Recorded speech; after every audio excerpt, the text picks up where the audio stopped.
are listening to the Happiest Girl in the Room podcast.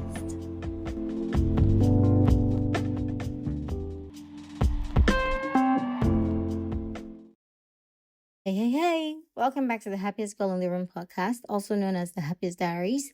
I am your host, Ayodele Alabi, and I am thoroughly excited to be recording another episode.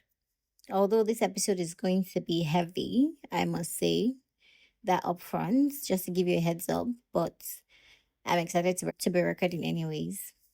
But before I go into the gist, it is important to understand that no matter how heavy life gets, God can always lighten the load. So make a conscious effort to welcome Him into your heart, into your mind today. You can say this short prayer with me. Dear Jesus, I don't understand what's going on or why this is going on with me, but I recognize that you do, because you say that you know me even before I was formed in my mother's womb. So today I release myself to you. I release myself to your presence, to your care, and I confess you as my Lord and Savior. Heal me and make me yours today and forever. In Jesus' name I pray. Amen. If you said that prayer, welcome to the family. You can drop me an email at thehappiestgirlintheroom@gmail.com or ayodele.alabi@thehappiestgirlintheroom.com, or you can just DM me Happiest Girl in the Room on Instagram and on TikTok, and I'll be happy to point you in the direction of a faith-building, Bible-living church. Yeah, guess what? You did hear me say DM me on TikTok, right? But yeah, your girl is now on TikTok. Happiest Girl in the Room is officially on TikTok. Even though I don't know what they do there yet. But I told you in the first episode that this year I'm going all out. I'm using all available platforms.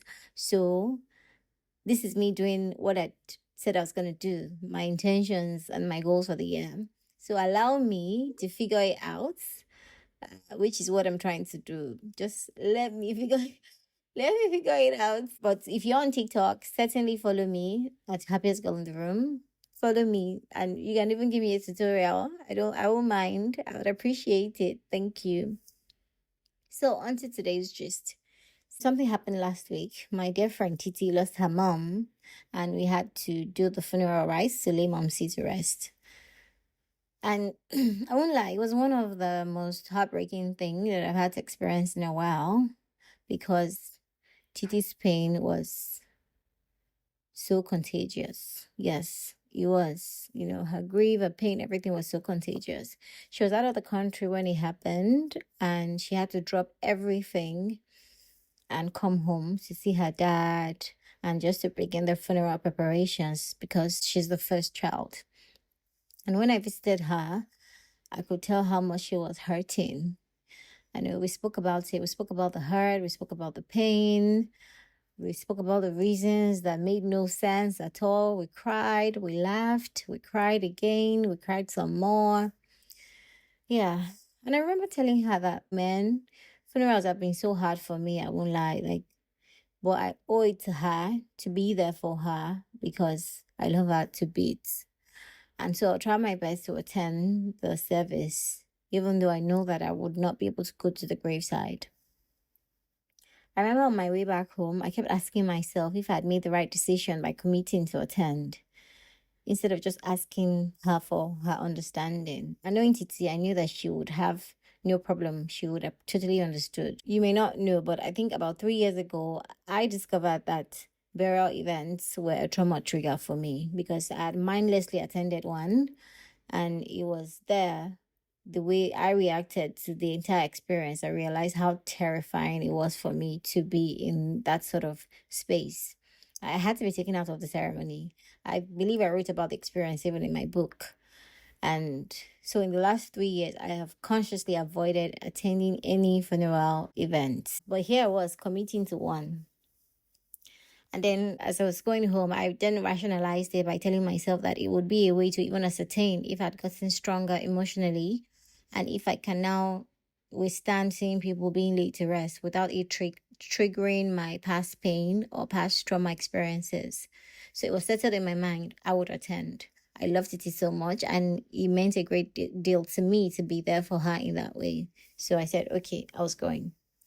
On the day of the funeral, I prayed about it, of course. Of course, prayed about and for my friend as well, asking God to give her succor, comfort to her and her family in these trying times.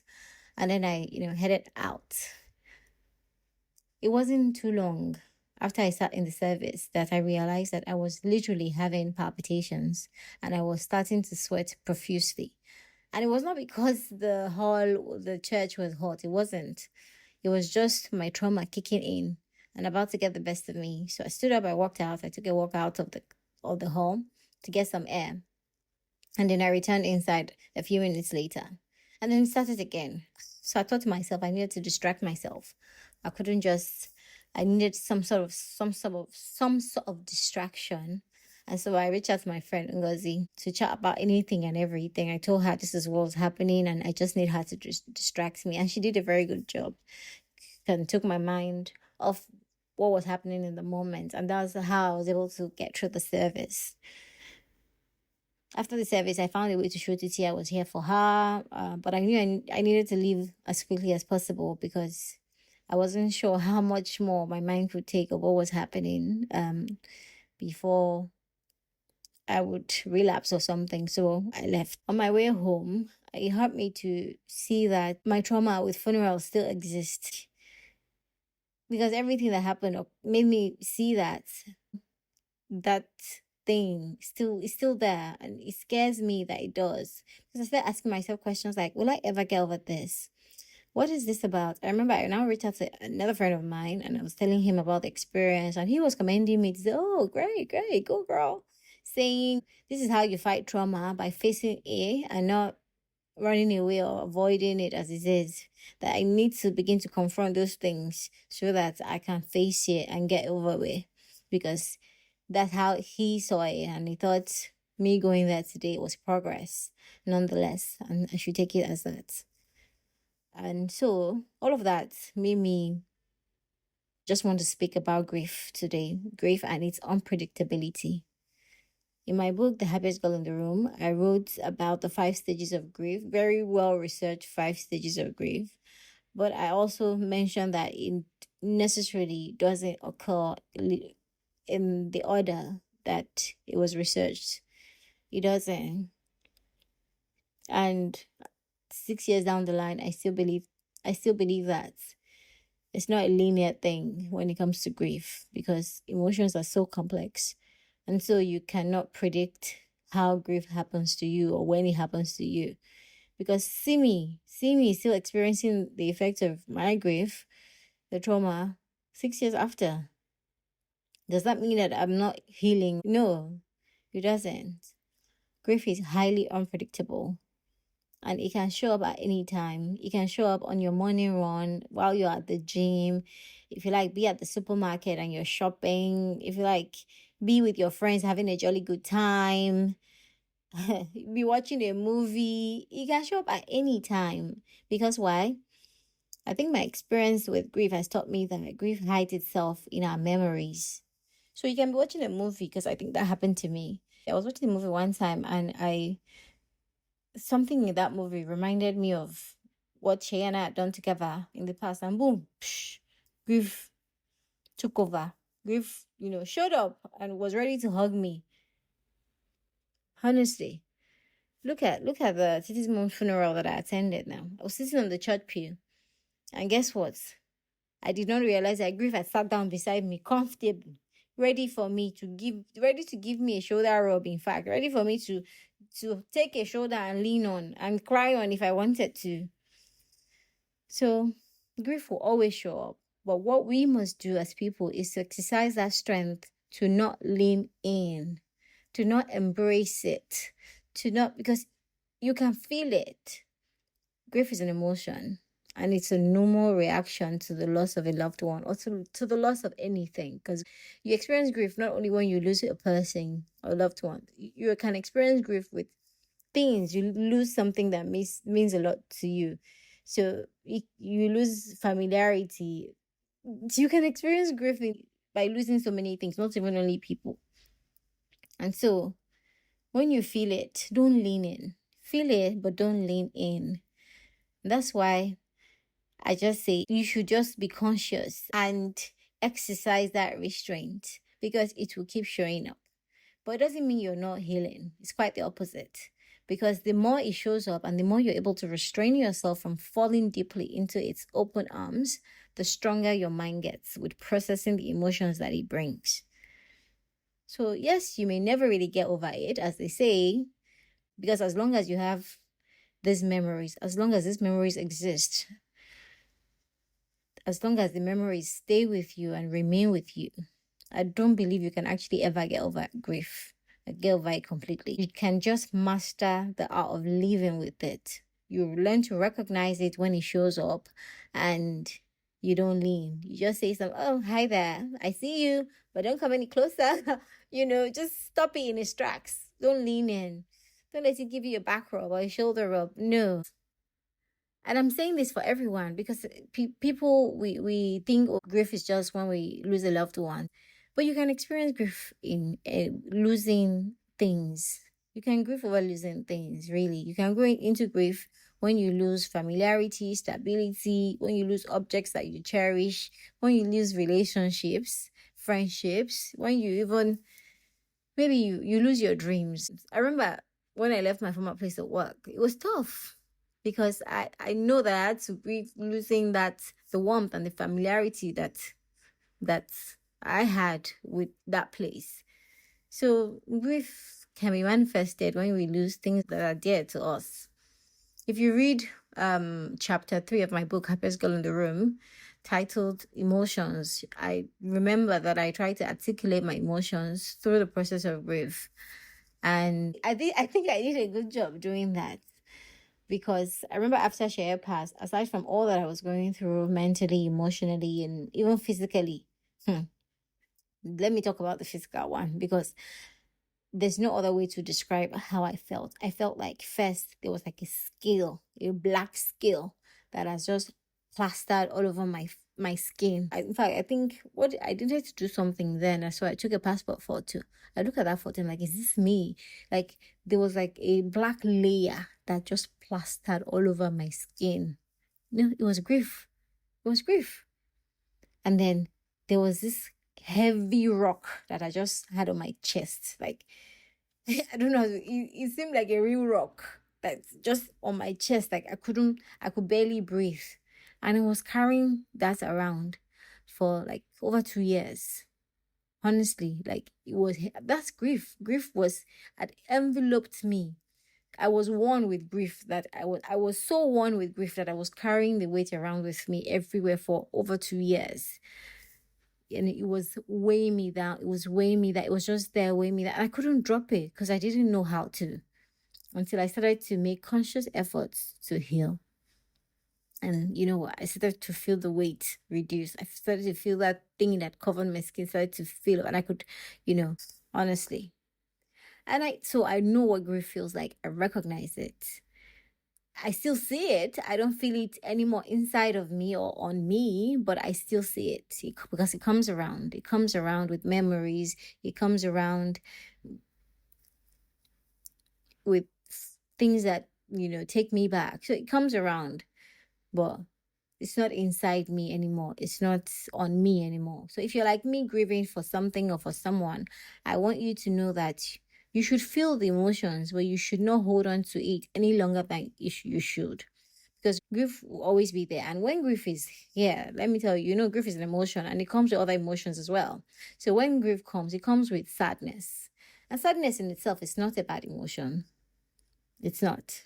Because sadness serves its own purpose and it's a natural and normal human emotion that serves an important purpose. It helps us to process and to respond to difficult situations. That's why it comes with grief, because grief is a difficult situation. So sadness is that emotion that comes with it. So if you have disappointment, hardship, sadness is that emotion that comes and allows us to process, to acknowledge our feelings and process it. So it's good, and it's good to process your emotions rather than suppressing it or denying it. Is always good. So please, when grief comes with sadness, feel it. It helps to release pent-up emotions and tensions. You people can connect with you when you're sad. So it helps. See, when I went to visit Titi, I could connect with her. I could connect with her sadness. And I was also saddened, you get. And that's what, grief and sadness will do. So feel it. Because even as you feel it, I talked about it's even helping to develop resilience. That's self-awareness. You know that, oh, I'm sad because I'm going through this. So it's important that you feel that emotion. And it's not a sign of weakness. I wrote it in my book. Please, grief, sadness, it's not a sign of okay, because it's okay to not be okay. It's okay. Just identify the emotion, process it, and walk through the emotion so that you can come out of it stronger, wiser, and even more compassionate. So I'm always for feeling your emotions, feeling the sadness. But let me tell you something about grief and sadness. When grief and sadness stays on for too long, what will happen? They'll welcome their other friends. They'll call on their other friends. It's like that story that Jesus said in the Bible where you clean up a house and it's unoccupied. You go and bring the other demons. Oh yeah, come, there's space. And that's what grief and sadness would do. It would bring its friends like loneliness, like anxieties, like depression. And that's when they will now come and build mansion in your heart, in your mind. So yes, feel the emotion of grief, feel the sadness, but don't let it linger for too long. Because when it does, it brings these horrible friends. And those ones are the serious ones. Anxieties, depression. They're the ones that would mess up your mind in a horrible way. So before grief does and build that mansion and is calling friends, before they do that, you need to act. You need to be intentional about letting grief and sadness go. You need to be intentional about living through your pain, through the hurt, and then letting it, processing it so that it can begin to dissolve. It's tough, but it's doable. I've been there, so I know that it's doable. And the popular saying that time heals all wounds. It's not entirely true. Time won't do nothing. If you don't do anything with time, time will only do when you do something with time. So it is what you do with time that makes the difference. So if you take conscious steps, if you make efforts to heal yourself, then it will heal with time. But if you stay the same, sit in the sadness and embrace it and just grovel in the sadness, you're just going to get worse, because guess what? Grief is going to invite the other ones, the other really bad emotions to come in. So it is what you do with time that makes the difference. Release your heart to God, acknowledge Him in your pain, and ask Him to do His part. And then you do your part. I can share some of what I have done to dissolve the rock that I was carrying in my chest and to peel up that dark fog that covered my skin. I can share it. And I can tell you here, but I already wrote about it in my book. So go and get a copy of my book and read all about it, right? Remember, our tagline for this year is happiness is a journey, it's not a destination. Yeah, and I must apologize. I said it the other way around in the last episode. I meant happiness is a journey and not a destination. A friend of mine called it out. So yeah, I didn't even know how to go and do a releasing. I said, oh no. So happiness is a journey and happiness is an action word. You have to do to experience it. You get me? You have to do to experience it. So thank you again for listening to the Happiest Girl in the Room podcast. As we do this season, I'll be signing out by reading a part of my book, Chapter 3, Emotions.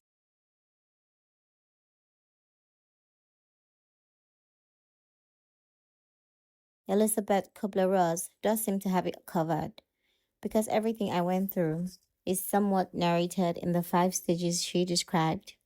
But if you didn't go through any of these stages or you stay stuck on one, it's perfectly alright too. Everyone processes differently, so even grief cannot look the same on everybody. It's alright to have no structure at all. It's also fine to feel a spin cycle of different emotions. For me, it was all over the place. One morning, I feel like I'm okay, and I've come to terms with my loss, and by dinner, I'm incandescent with rage. Some days I feel like I've got this, and then I arrive at work and find myself wallowing in a pool of tears. My point is, you never really know how to feel, But best thing is to feel whatever it is that you feel and totally surrender to God's warm embrace. So that's from my book, Happiest Girl in the Room, Chapter 3, The Emotions. If you do want to read the entire book, you can purchase on Amazon, or you can purchase on Seller, or any roving high bookshop across Nigeria. Thank you for listening to the Happiest Girl in the Room podcast, also known as the Happiest Diaries. See you next time, or talk to you next time. Bye-bye. You're listening to the Happiest Girl in the Room podcast.